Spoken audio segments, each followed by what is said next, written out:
Last time, we took a look at the 5 things I regret most about my first van build. And well, you all had a lot to say about that. You should add a basement, in case of a tornado. There's no way you're keeping that hair in shape living in a van.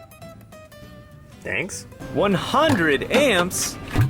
Jeez, dude, do some math. That battery wouldn't support a fridge alone. Truth be told, you guys are absolutely right. I was indeed in way over my head, and I most definitely didn't know what I was doing. Still, despite how cringy or ridiculous anyone may think my rookie van build decisions were, in my opinion, the real mistake would have been letting the fear of inexperience win out and keep me from doing it at all. As I look back on everything that has transpired, I am so appreciative and proud of all that I've learned and accomplished in the past year, even if it hasn't all been smooth sailing. Sometimes, it's not so much about doing it right, but simply doing it. Well, I don't think we're going to anymore. I think I'm like almost all the way over. All that being said, I do think there are some unique aspects of my first van build that we absolutely nailed, and given the opportunity, I would absolutely incorporate into my next van build without hesitation. So, without further ado, let's take a look at my top 5 favorite things about my very first van build. Let's start with the first thing I like about my van.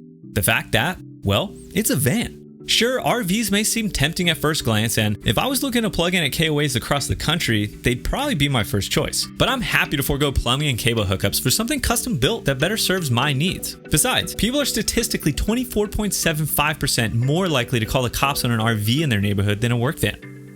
Nah, I'm just kidding. It's way more than that. Overall, I am extremely happy with the van that I chose for the foundation of my build. A 2018 Ram ProMaster 2500 with a high top and 159-inch wheelbase. If you live outside the US, you may better know this as a Fiat Ducato.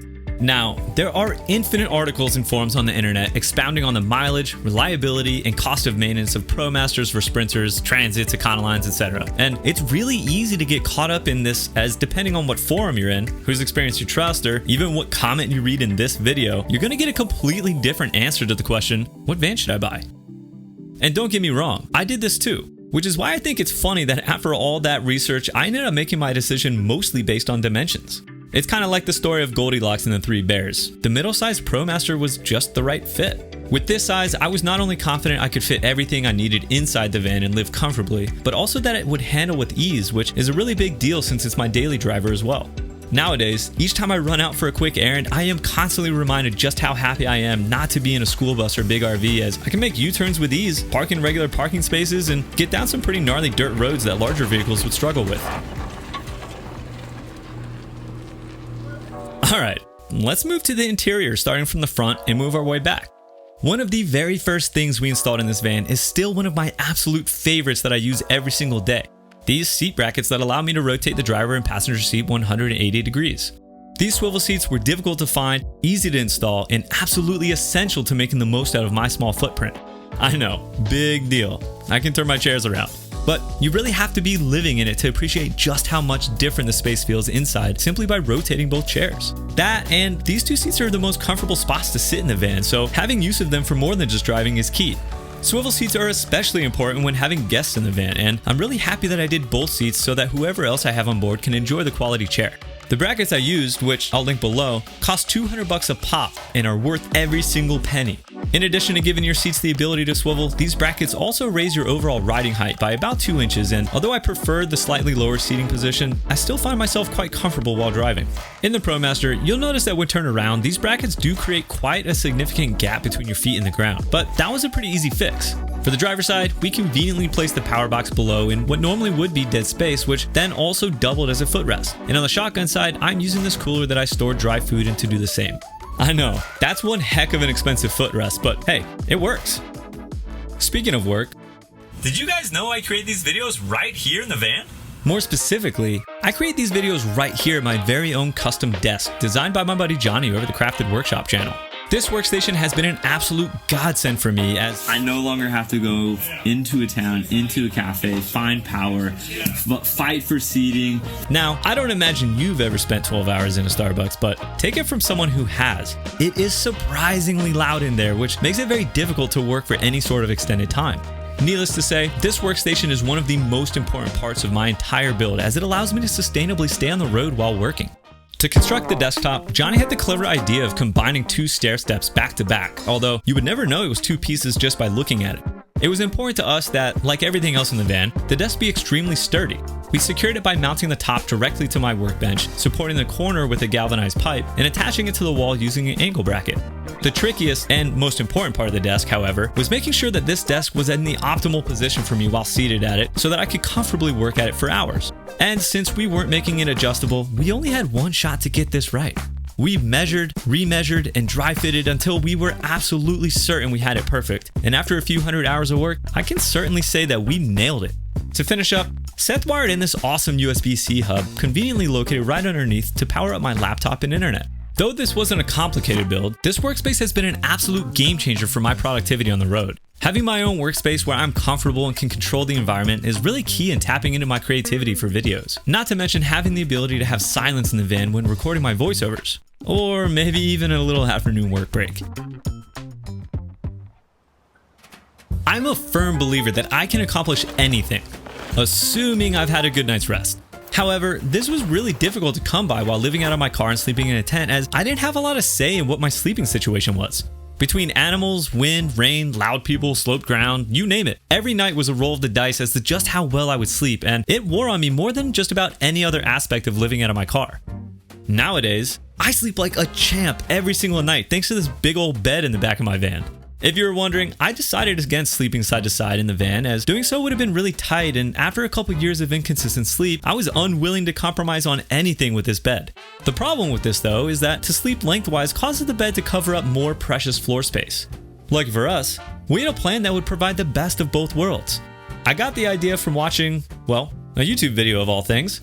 In this video, a couple had rigged up a bed kind of like a futon in the back of their van. Not only did they have a massive bed when they wanted to sleep, but they also had a huge living space when they were not. And for the cherry on top, they had a bonus couch for extra seating area. My mind was blown. I immediately sent this video to Johnny and we started brainstorming. As always, Johnny came through with a simple yet very effective way to accomplish the same result in my van, and things came together without a hitch. That's a lot of flex. Oh, this is dangerous. It's not gonna break. Alright, we're gonna have some support rails in between. Okay, there's always a hitch.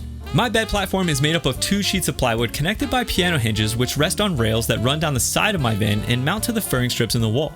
There were absolutely some very specific measurements for this build. I'm not going to go into those details in this video, but I'll link to Johnny's build video here where he details every single piece of this process for anyone interested. All that we're concerned with today is that this bed has been working flawlessly, and for all of its moving parts, it sure has held up well too. I credit much of this to the HDPE Johnny had the forethought to lay down on all our surfaces that were going to experience the most friction. As of now, the only real signs of wear have been the slightly worn edges of the platform that rest on the rear supports, and the occasional loose pulley jockey. Having a bed in my van and ensuring a good night's rest has changed everything for me this past year. I have a bed. I'm gonna sleep so well every single night from now on. It's so sick. I understand that this probably sounds ridiculous to most of you, but to me, this feels like a serious luxury, and I'm loving it. All in all, this bed build is one of, if not the most unique, frequently used, and loved pieces of my entire build, only really rivaled by the final item on my list. Now, before you can fully appreciate this piece of the build, I need to take you back a bit. Previous to having this swanky van, I lived in a hatchback that I called Sheila. I had pared down all of my belongings all the way until there was just enough room to fit them all inside. Well, all except my bikes, that is. So, for years while traveling the country, my bikes lived on top of Sheila, exposed to the elements and possible theft. The ironic part of all that is that, in true mountain biker fashion, the combined net value of my 2 bikes was in fact more than the car itself. So here I was, solo traveler, rolling into unfamiliar areas on the daily, with 2 of my most valuable possessions just out in the open. Obviously, I locked them at all times, but this was still a massive source of anxiety for me each and every time I left my car. Needless to say, when designing my van build, having a dedicated area for biking storage inside the van was of the utmost importance to me. The challenge left was fitting as many bikes as I could inside while keeping them easily accessible to grab and go whenever I wanted. I really lucked out when I happened upon the perfect solution thanks to some fellow mountain bikers who had the brilliant idea to utilize heavy-duty drawer slides to craft custom sliding trays for their bikes. Using this template and a few adjustments, Johnny and I created a slide that allowed us to fit not 1, not 2, but 3 bikes on a single tray. Not only was this very efficient for the space, but it also freed up the entire second tray for 4 large storage bins that I use for all of my biking, camping, and winter equipment. These drawers use 48-inch slides that are rated up to 500 pounds. Though I'm not in a hurry to put that to the test, they've worked fantastically for all my bikes and storage bins even when fully extended. One of the really neat features about these slides is that they lock into place both when fully extended and when collapsed, which makes pulling my bikes off really easy as well as gives me peace of mind while driving. The bikes are locked into the tray using these very awesome fork mounts by Rocky Mounts. Not only do they clamp over the axle instead of requiring you to thread it through, but they also give you the ability to lock them once clamped, adding yet another level of security to my bikes. In my opinion, these are the only way to go when it comes to fork mounts, and I remember a ton of you guys asking about them in my garage build video, so I'll make sure to link them in the description below. These custom slides were not easy to get a hold of and required some serious precision to install, but in my opinion, they are 100% the best way to store bikes and have allowed me to keep my bikes safe and make the most of every single square inch in my garage. I dare you to find an RV that can do that.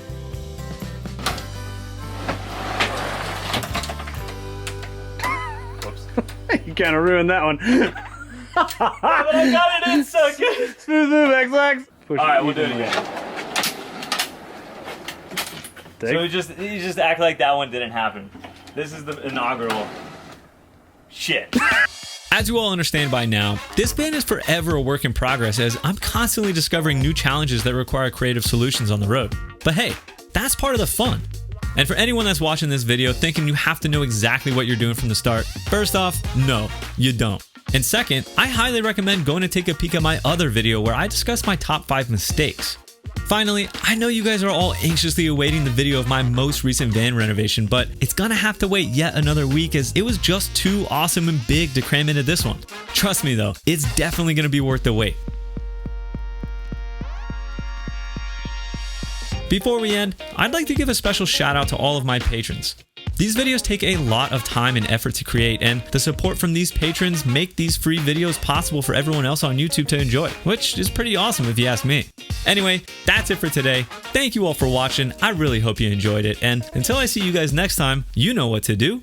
Live free, ride hard, and get stoked. It's not gonna break. I don't think